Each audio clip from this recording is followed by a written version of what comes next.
For Earth Day, I'm going to show you how to make a reusable tote bag with nothing but some blue fabric and some green fabric and a special ingredient to glue it all together. This bag would be perfect to bring to the farmer's market or just to carry your library books home. After you pick your pattern, you will have cardstock templates to trace to do either the earth and continents or a recycle symbol. So once you pick your pattern, the first thing you're going to want to do is iron all of your material. You want everything to be smooth and flat, no wrinkles, although it will work even if you do have a few wrinkles. If you look at I don't know if you can see it on camera, but I called it texture. I ironed it as much as I could. So once you have your template chosen, and you will get the alphabet along with your earth and your recycle symbol. Once you have your template chosen, you just need to cut it out. Now, if you are doing the earth, I do recommend that you cut the whole circle and the continents. If you're doing the recycle symbol, you can get away with just cutting out one of them and then tracing it 3 times. Once you have your globe cut out, and I'm going to be using the inside circle from cutting out the globe because it did get a little bit bent out of shape while I was cutting my continents. Once you have all of this set, we are going to use Heat and Bond Ultra Hold iron-on adhesive in order to make our fabric basically into stickers. So when you have this in your hand, you will feel a paper backing on one side and a textured glue backing on the other. What you want to do, now this is a 5-yard roll. This thing is huge, so you will have smaller pieces, but you're going to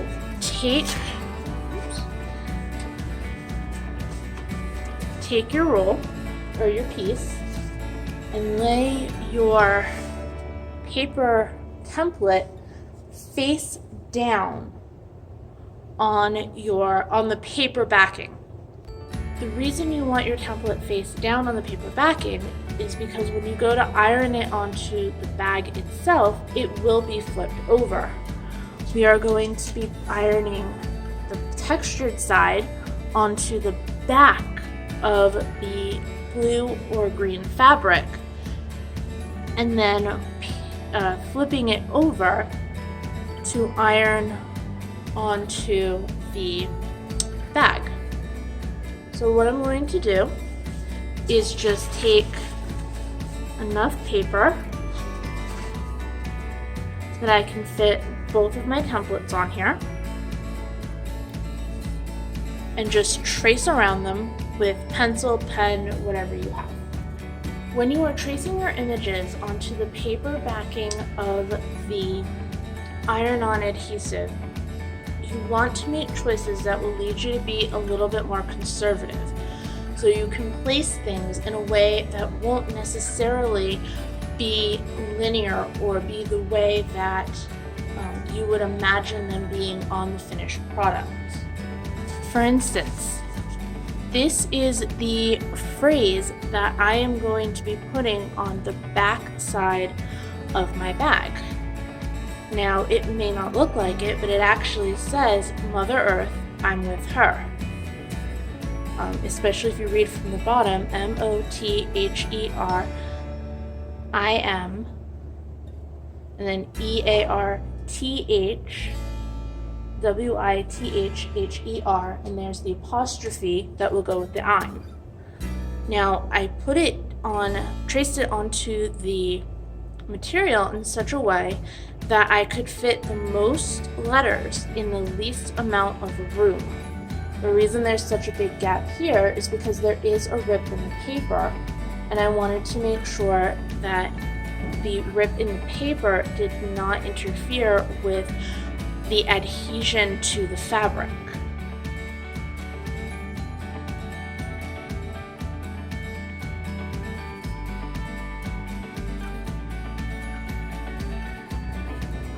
So now what I'm going to do is I'm going to cut here, and I'm going to cut here. So I'm going to cut close to my shapes, but not actually cut out the shape itself. On fabric, there is a right side and there is a wrong side. For this particular blue, the wrong side has no pattern, but the right side does. So what I'm going to do is make sure that I have the wrong side of my fabric facing up.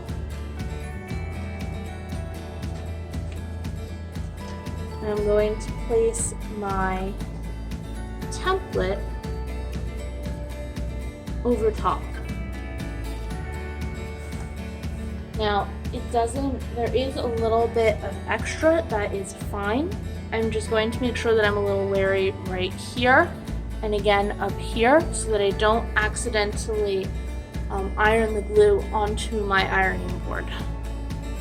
It does scrape off, but it's not the easiest process.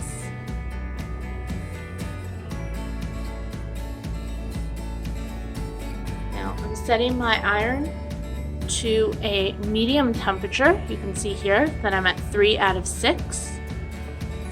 And what I'm going to do is just press and hold for about 2 seconds or so around my entire piece.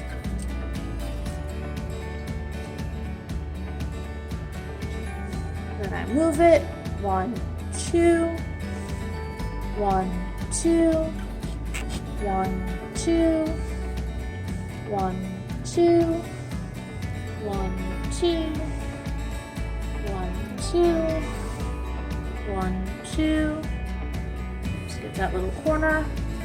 1, 2. And I am ironing the entire thing, not just within the circle. Now I'm going to put this aside to cool a little before I handle it. And again, we have a right side to a fabric and we have a wrong side. In this case, the wrong side has all this white that is showing through. The color is not quite as vibrant, and you also can't see the pattern as well, versus the right side, which has the pattern nicely displayed. So I'm going to flip my piece of fabric. I think that side's actually a little bit better ironed. I'm going to take my piece of continent and just put that right on top. It doesn't matter if it's this way or this way or this way. I'm just gonna put it right there. Textured side down, paper side up on the wrong side of my fabric. And do exactly the same thing I did before. Right, now that my pieces are glued to my fabric, you can see why I wanted to make sure that everything was flipped, because once this cools a little, I am going to cut out, oh that's hot, cut out along the edges again through the fabric and the paper, and then peel off the paper backing because I've basically made a fabric sticker. Alright, so it doesn't take very long. My blue is already nice and cool, so I'm just going to take my scissors and cut out a circle.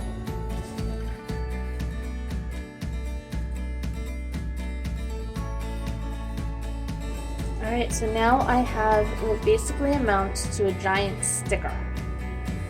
I'm going to put my bag on my ironing board, and what I'm going to do is peel off the paper backing and iron my globe, my nice water, right onto the bag.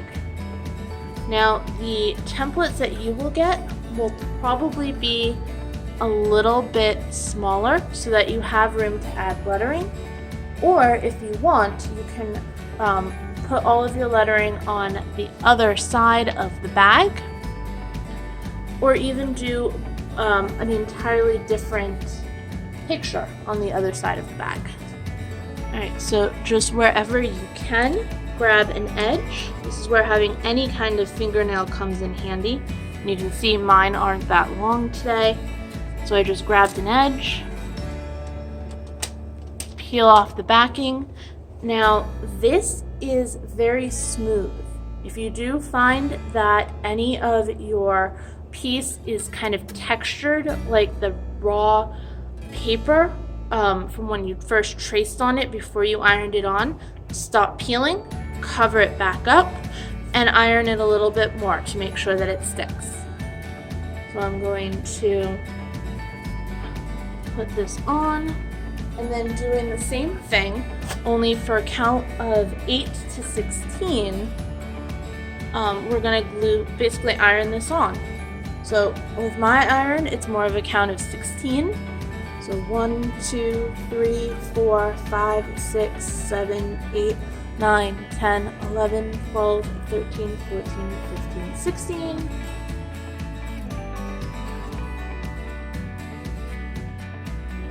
Remember to get all of your edges and just give it a nice good ironing.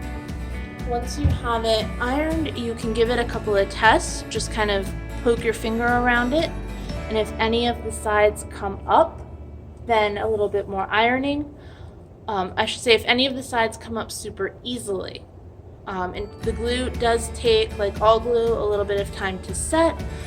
So give it a minute or so in order to set. And your paper backing can be thrown away. Now, when it came to cutting out my paper template of my continent, I found that these regular scissors worked just fine. I was able to cut it out.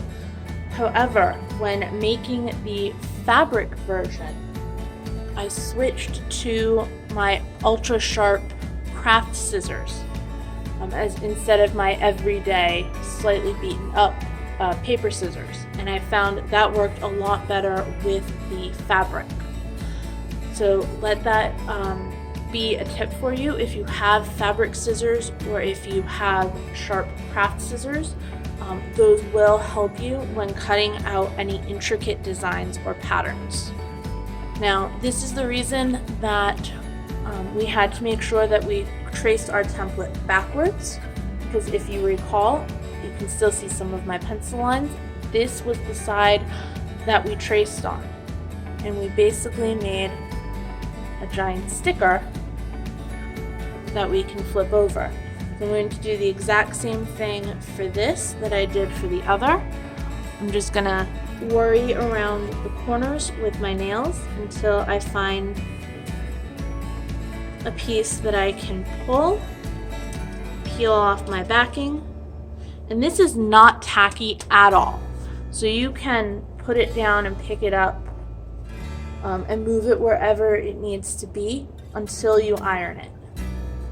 So I'm going to position my land masses. And remember, I want this in the corner. My Florida got a little misshapen, but I can live with that. And I'm going, even though this is 2-layer, even though the blue already was adhered to the bag, I'm still going to do my 8 to 16 count all over my green, just to make sure that the 2 layers are adhered properly. And again, just make sure you get every edge. And I do like to just go over it again like that, just making sure that I've got everything. And even at medium heat, this is a little hot, but I'm just kind of quickly running my finger around the edges, and you can see that nothing is coming up. So everything is nice and adhered. So now we just need to set this aside to cool, and if we want, our bag can be finished.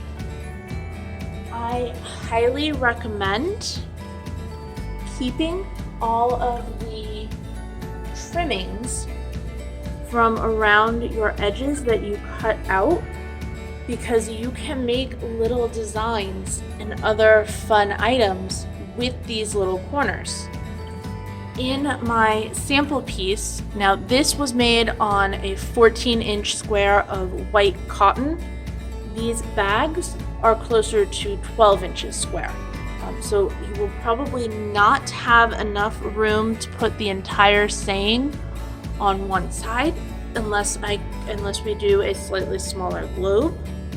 But as far as these letters, the reason that they look the way that they do is I had accidentally adhered a little bit too much green from my recycle symbol, and I saved the excess after I cut out all of my recycle symbols, which you will see are in fact going the wrong direction. They should be going clockwise.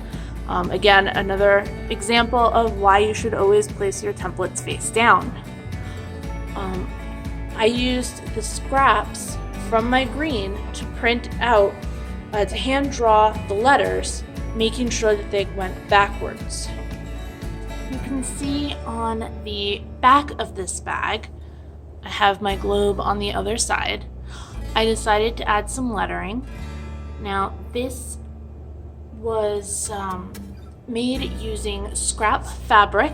You can see here how I use smaller pieces of fabric to have each of the letters on a smaller piece. That is also why some of the stripes are going other directions.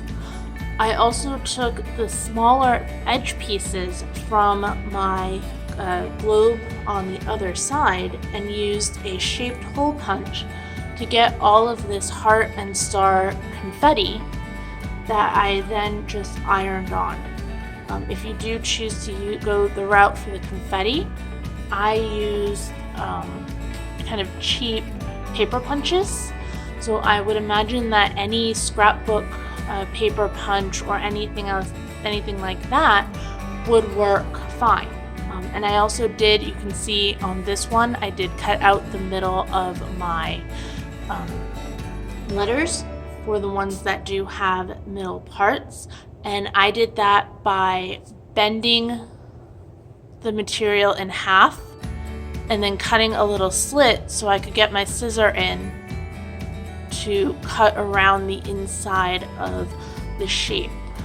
You could also use a knife to cut it out, but I did that rather than cutting up the side and leaving a slit that would be visible in the final image.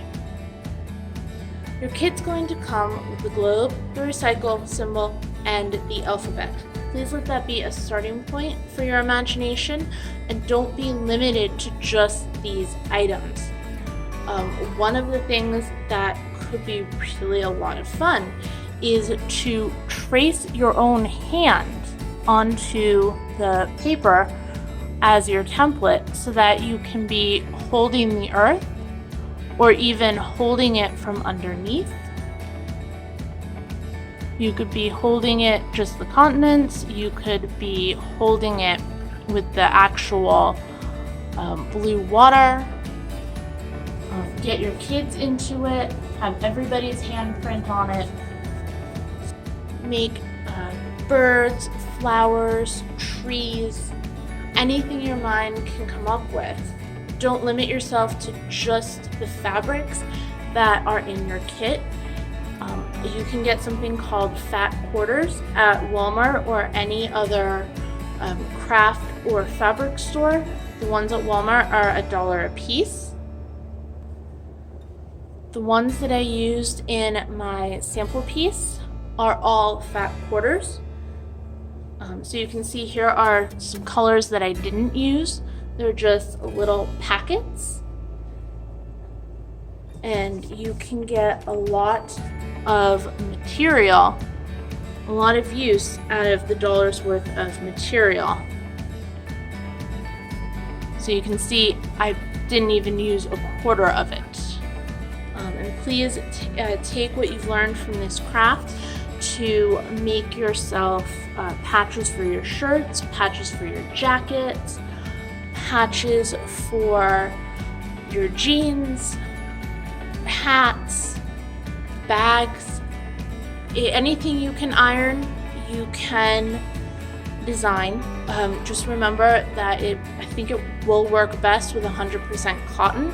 Other materials like rayon or nylon or polyester could burn, because you do need the fairly hot iron in order to melt all the glue properly. Let your imagination soar and show your appreciation for the planet that we live on and that we depend on.